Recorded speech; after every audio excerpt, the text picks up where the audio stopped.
Friends, we have a serious click problem. Buyers are being influenced before the click, around the click, and sometimes instead of the click.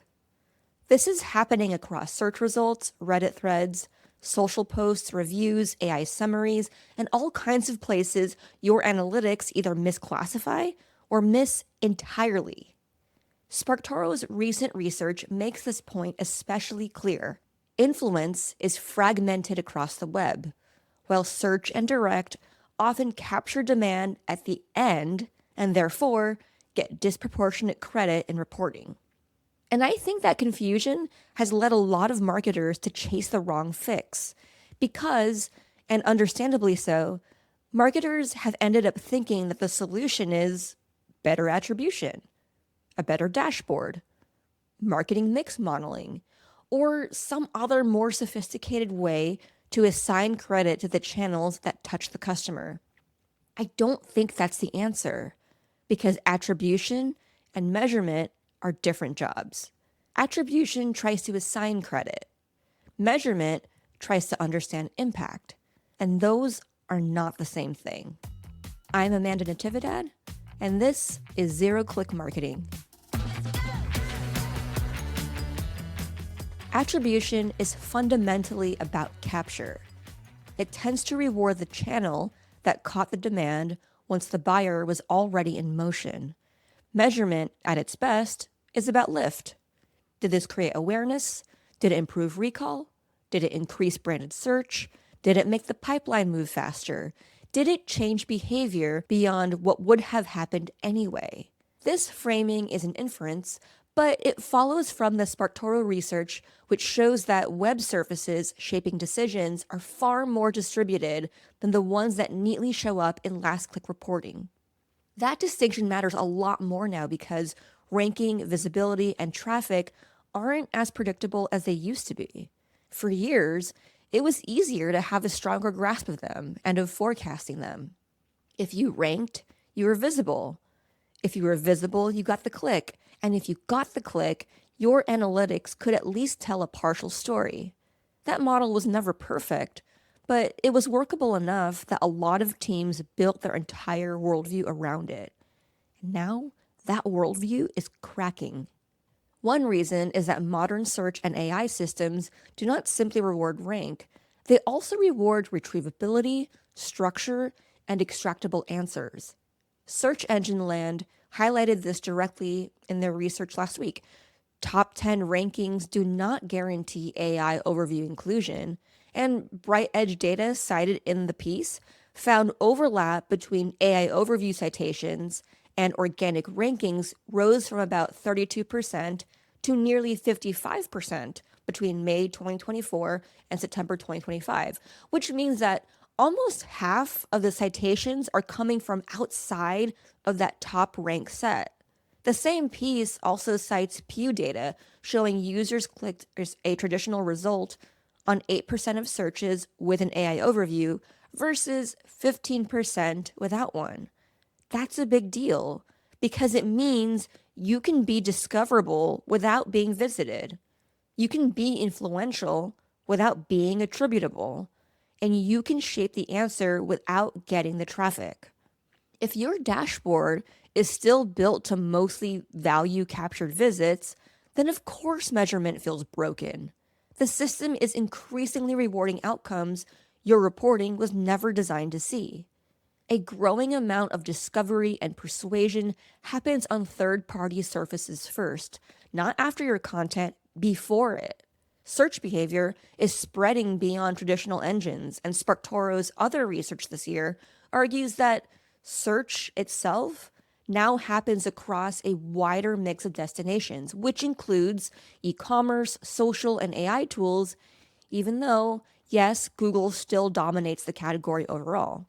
That should force a pretty uncomfortable question. If somebody encounters your category through a discussion thread, sees your brand in an AI answer, reads a review, notices you again in a creator's post, later searches your name, and finally converts through direct traffic, which channel gets the credit? Usually the finish line. Maybe branded search, maybe direct, maybe paid retargeting or a last touch email.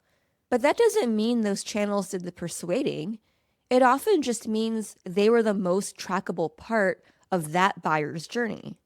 SparkToro's influence happens everywhere research is basically a giant reminder that the easy to credit surfaces and the genuinely influential surfaces are not always the same thing.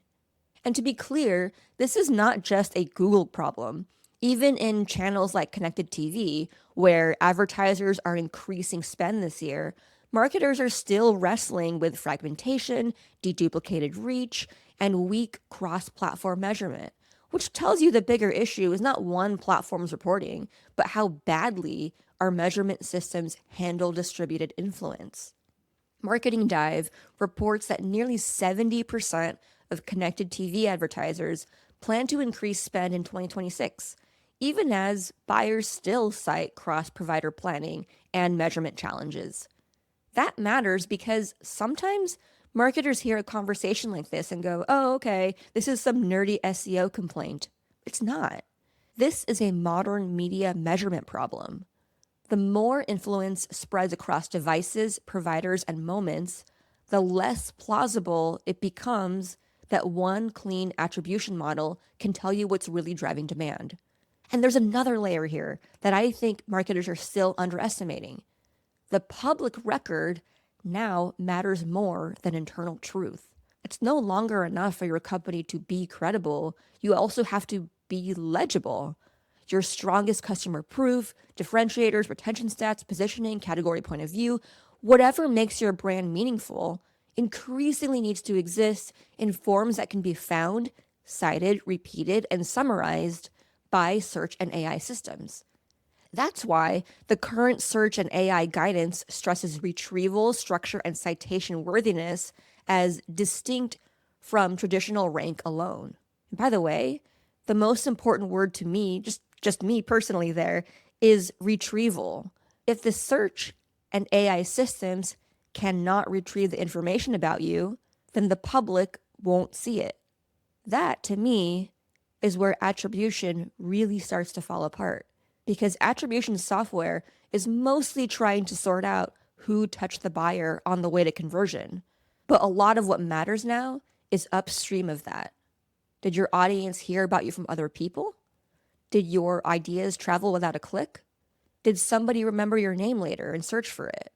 Did you become the obvious answer before anyone visited your site?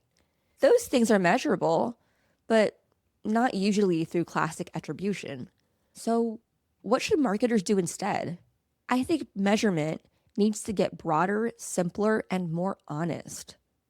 Broader because the goal is not to obsess over one captured path.